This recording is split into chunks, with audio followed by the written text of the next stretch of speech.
There's a bunny in the yard.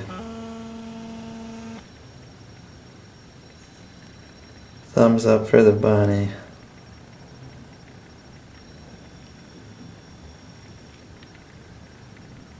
He looks well fed.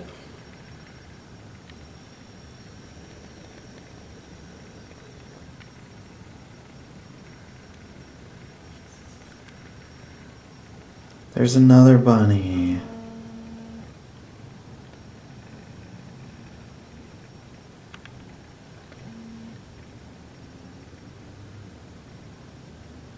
So it's the following day now. I wanted to start the reassembly process on this thing. I'm not sure which part I'm going to reassemble first because there's also some deteriorated foam under this whole turntable assembly. So I was thinking I could maybe use some of the replacement pressure pads I have for 8 tracks and possibly stick some of that foam under there if it's tall enough to do the job. I have to see what I can do there.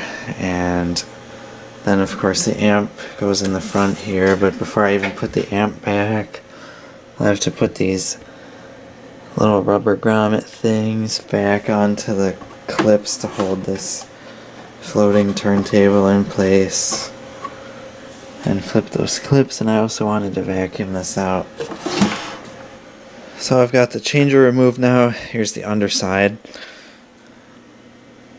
Just some information here, but anyhow, I've already lubricated this as I said before. I might try to put a drop of oil in the motor itself. But anyway, here's that foam. So I'm gonna see if I can maybe try to use some of these and just stick them in here, because I figure it'll be better than nothing at all. And of course I vacuumed this out. Alright, I stuck a few of these in here where there appeared to be old foam pads. It's not pretty, but hopefully it'll do the job and it's good enough. Of course, these changer mechanisms are all made in England, so this is good quality stuff. Well, before I fully secure this back in here, I'll need to reconnect the cables from the amp. So here's another look at the amp. Pretty sloppy with this filter can replacement, but that's beside the point.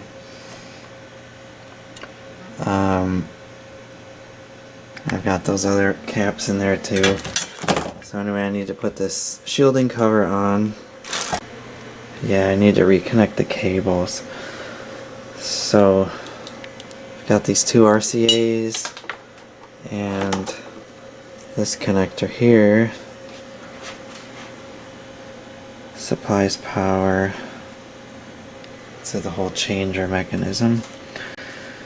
And I think the speaker wires I've already connected to these little transformer chokes or whatever those are called.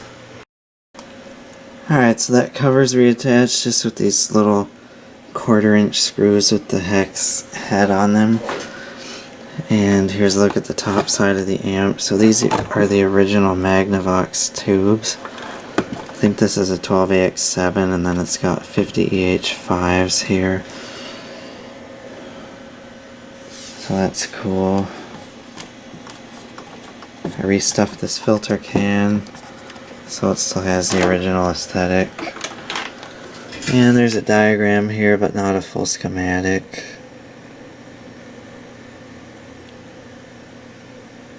So that's still interesting. And of course you get stereo sound through the secondary speaker here, as well as the front speaker. So I'm going to reconnect the cables under here and then see if I can show the clips underneath to secure the whole turntable. It's probably going to be difficult to show that, but I'll try. Okay, so the wiring's all reconnected. Now I've just got to set this whole turntable back in here. And these clips are really what make these hard to work on, honestly.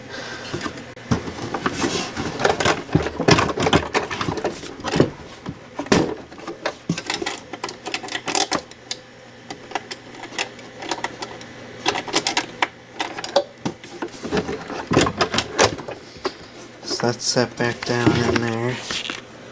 Now I've got to reach my whole forearm underneath here to flip some of these. And it's awful because my arm gets stuck.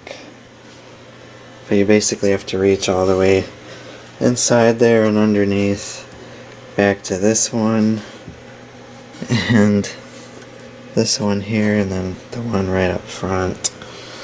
So the clips are vertical like this to release the entire turntable out of here and to be able to lift it from the cabinet.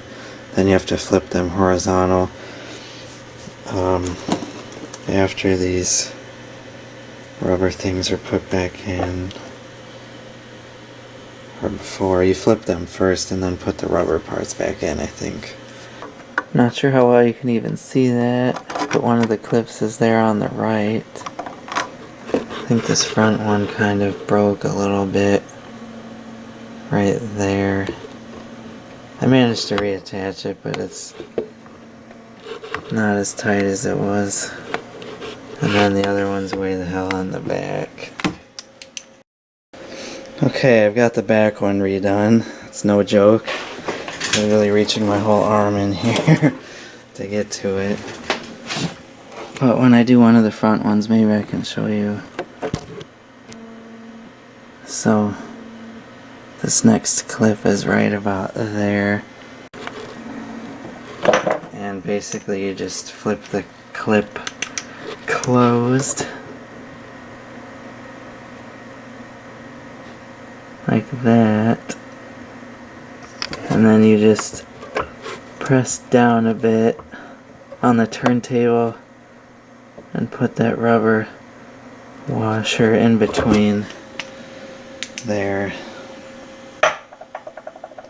So the rubber washer or grommet or whatever you want to call these things, they've got the little split in the one side, so you just put it around the post in here, and that's pretty much it. Okay, so those are back together now. You'll probably see this front one in here at least.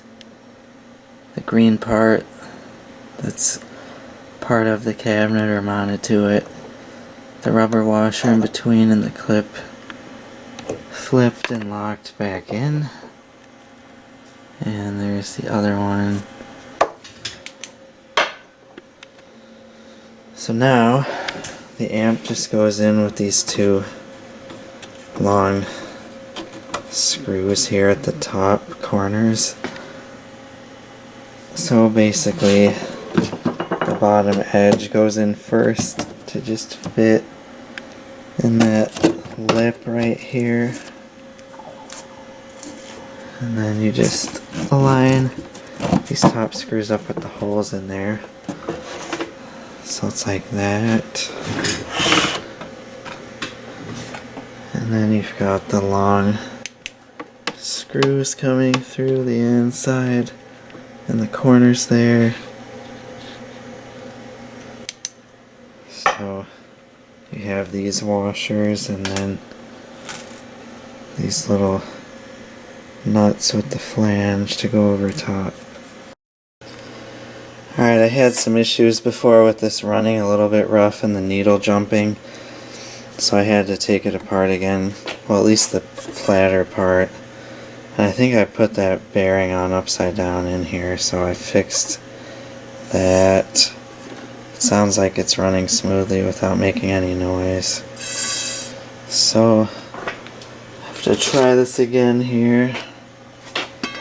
I won't put the E-clip on yet, just in case I need to address this again.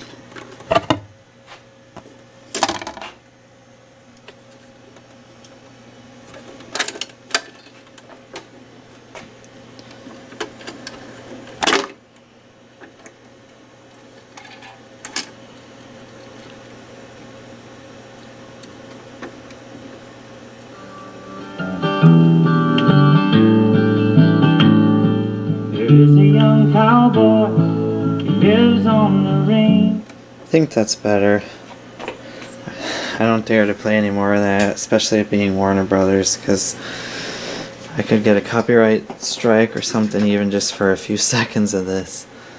So I'm just gonna test this off camera for a while, see how it does. I mean, this is just an old beat up record I got from a local record store years ago, and it was only 99 cents, so it's entirely possible the record itself is probably warped. I mean, you can see this going way up and way down.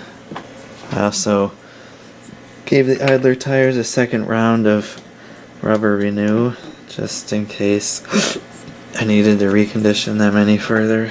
The adjustments for the tone arm seem correct, because when I start this up, it senses the diameter of the record when it touches the side like that. It goes down to the right spot, so that should all be correct. And this record's just ridiculously warped. Not sure if I've even noticed that before, even though this was only 99 cents a few years ago when I got this record. But yeah, and then the reject works fine and it turns off. That's normally how this works. But I'm not sure if the stylus on this is exactly identical to the type on my bigger Magnavox console stereo that's also a Micromatic, which was from my grandparents' house I inherited. Might just have to take a closer look at these styluses and the one on the console stereo also to see if this would use the same replacement, because I did buy a spare one for that. But the tone arm itself looks identical, other than this is white and my other one's black.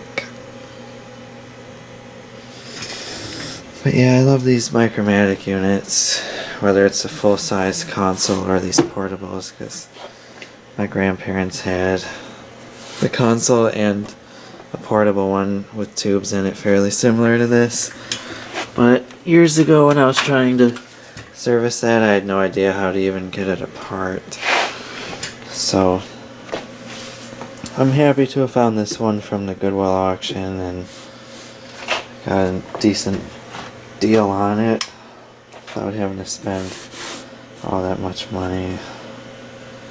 So yeah, I think if I can figure out what stylus this is supposed to use and get it replaced, should have, you know, a real winner.